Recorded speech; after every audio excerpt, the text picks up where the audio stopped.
क्या आप जानते हैं, राजा विक्रमादित्य ने एक बार जंगल की गहराइयों में एक ऐसी घटना देखी थी जिसने हमेशा हमेशा के लिए उनकी किस्मत बदल दी।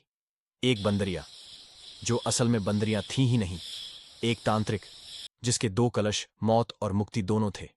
और एक रहस्य, जिसे जानकर खुद सिंहासन बत्तीसी भी कांप उठी थी। यह है राजा विक्रमादित्य की उस रात की दास्तान, जो कभी किसी ने नहीं सुनी। एक धूर्त तांत्रिक हर रोज एक सुंदर कन्या के साथ सहवास करता था।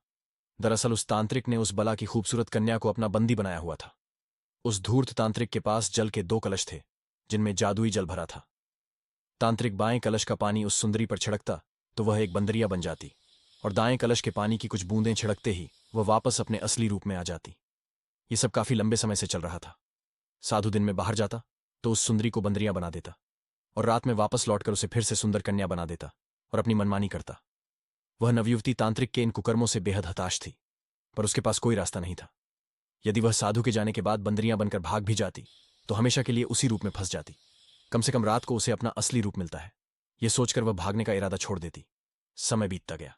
संयोगवश एक दिन शिकार की तलाश में घूमते घूमते राजा विक्रमादित्य उस घने जंगल में पहुंचे। प्यास से बेहाल होकर वह अपने घोड़े से उतरे और पानी पीने के लिए तांत्रिक की कुटिया के सामने बने कुएं के पास गए। तभी उनकी नजर पेड़ की डाल पर बैठी बंदरियां पर पड़ी। पहले उन्होंने उसे एक साधारण बंदरियां समझा, पर जैसे ही बंदरियां ने राजा को देखा, वह अजीब तरह से उछल कूद करने लगी, जैसे वह कुछ कहना चाहती हो।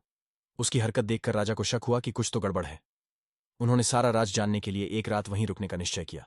उन्होंने घोड़े को थोड़ी दूर घने पेड़ों के बीच छुपा दिया और स्वयं एक बड़े पेड़ की आड़ में छिपकर कुटिया पर नजरें गड़ा दी।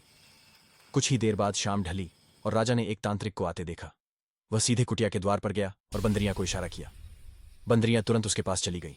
तांत्रिक ने दाएं कलश का पानी लिया और उसके ऊपर छींटे मारे। क्षण भर में बंदरियां एक अत्यंत सुंदर स्वर्ग की अप्सरा बन गई। तांत्रिक उसे लेकर कुटिया के अंदर चला गया।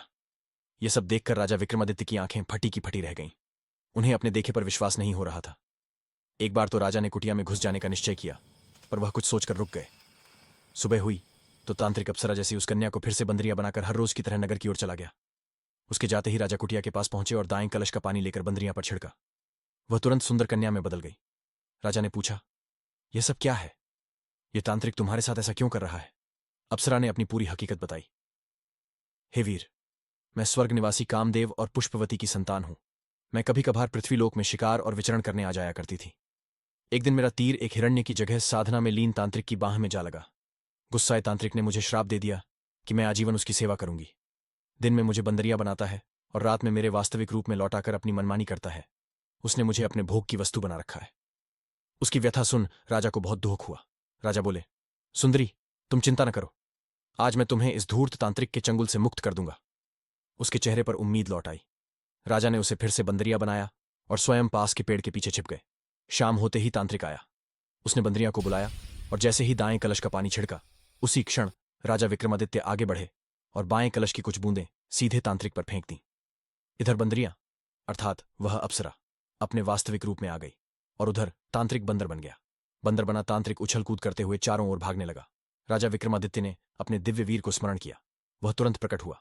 राजा ने आदेश दिया, इस सुंदरी को सुरक्षित देवलोक पहुंचा दो। वह अप्सरा को लेकर आकाश मार्ग से देवलोक की ओर चला गया। उधर राजा ने दोनों जादुई कलश उठाए और उज्जैन की ओर लौट पड़े।